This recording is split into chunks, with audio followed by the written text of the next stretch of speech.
आपल्यासोबत इम्तियाज जलील आहेत. त्यांच्याकडनं महानगरपालिकेच्या निवडणुकीविषयी आपण जाणून घेणार आहोत. महानगरपालिकेच्या निवडणुकीचा प्रचार म्हटलं की दोन भावांची आठवण येते, ओवेसी बंधूंची. त्यांचा काय प्लॅन आहे? नाही, नक्की ते पूर्ण ताकदीने महाराष्ट्राच्या सर्व ठिकाणी जाणार आहे.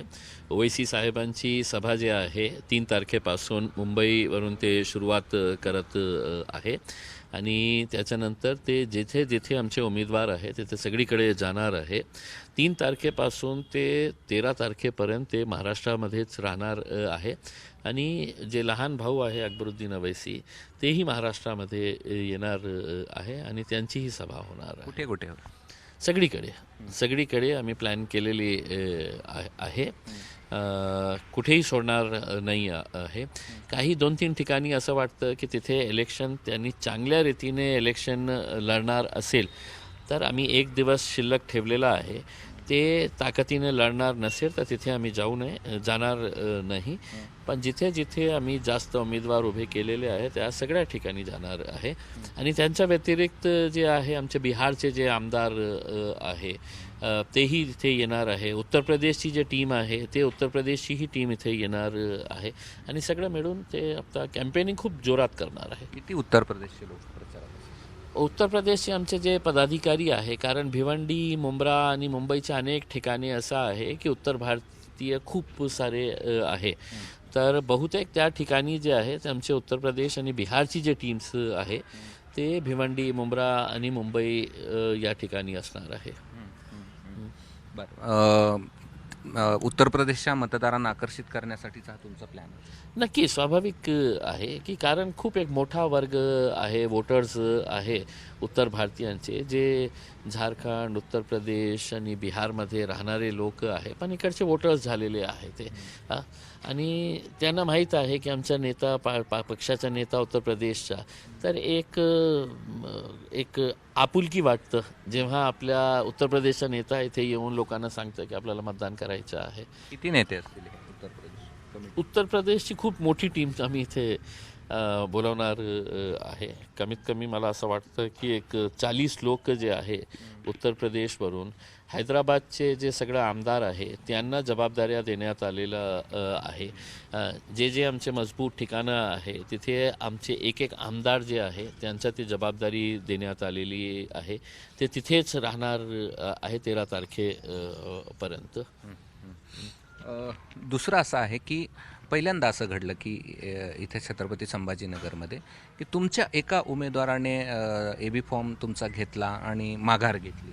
तसं मलाही धक्का बसला ते ऐकून. ते 14 नंबर प्रभागमधून ते लढणार होते आणि म्हणजे इतक्या दिवसापासून ते आमच्या मागे लागले होते तिकीट घेण्यासाठी. आम्ही दिलं होतं त्यांनी आणि ऐनवेळी त्यांनी ते का माघार घेतलेली आहे आम्ही त्यांच्याशी बोलू.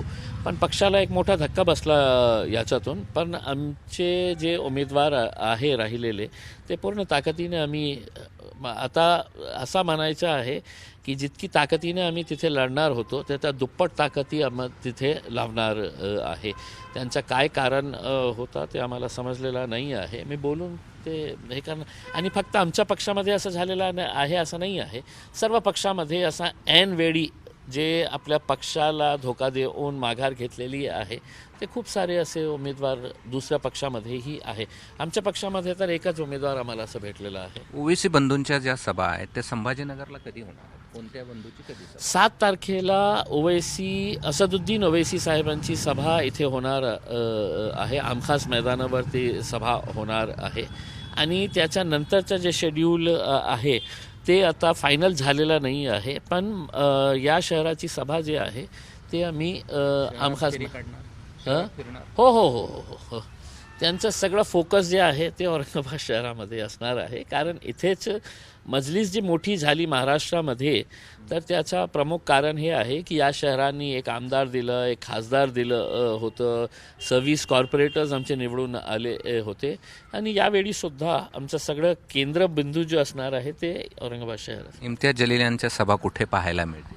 आता आजपासून मी सुरुवात करत आहे. माझी जालन्याला सभा आहे, आणि खूप साऱ्या ठिकाणी मी स्वतःही जाणार आहे सभे घेण्यासाठी. पण माझ्याही लक्ष जे आहे ते आमच्या शहरामध्येच राहणार आहे. संभाजीनगर तुम्ही जे गतवर्षीचा आकडा होता त्यापेक्षा पुढे की 100% फटका बसणार तुम्हाला नाही, तुम्ही- तुमच्या अंतर्गत कलाचा? नाही, अंतर्गत कला काय आहे की साहेब, ठीक आहे, लोकांची नाराजगी अशामुळे असती जेव्हा एका तिकिटासाठी 50-50 लोक मागतात आणि एकाला तिकीट देण्यात येतं, तर स्वाभाविक आहे काही लोक जे आहे ते एक्सेप्ट करतात आणि काही लोक विरोध करतात. तर जे विरोध करणारे जे लोक आहेत त्यांनाही आम्ही समजून काढू. तेही आमच्या मजलिसलेही पदाधिकारी आहे, मजलिसचे चाहते आहे, त्यांच्याशी बोलूनही आम्ही त्यांनाही परत आणू. आकडा नाही, आकडा तुम्ही बघणार आहे. एक 3 तारखेच्या नंतर जेव्हा थोडंसं हे सेटल होणार आहे, आम्हालाही कळणार आहे की कोण विड्रॉ झालेले आहे दुसऱ्या पक्षातून, काय काय आहे. मग तुम्ही जे वातावरण, आणि मला एक आनंद या गोष्टीचा आहे की खूप सारे युवकांना मी संधी दिलेली आहे.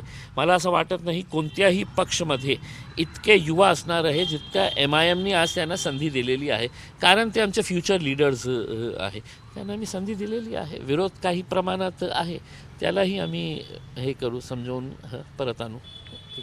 हे होते इम्तियाज जलील आणि त्यांची ही एकंदरीत महानगरपालिका, महाराष्ट्रातल्या ज्या आहेत 29 महानगरपालिका, त्या निवडणुकीच्या अनुषंगानं ही सगळी प्रतिक्रिया होती. कॅमेरामन धनंजय दारुंटेसह मी कृष्णा केंडे, ABP माझा, छत्रपती संभाजीनगर. ABP माझा, उघडा डोळे बघा नीट.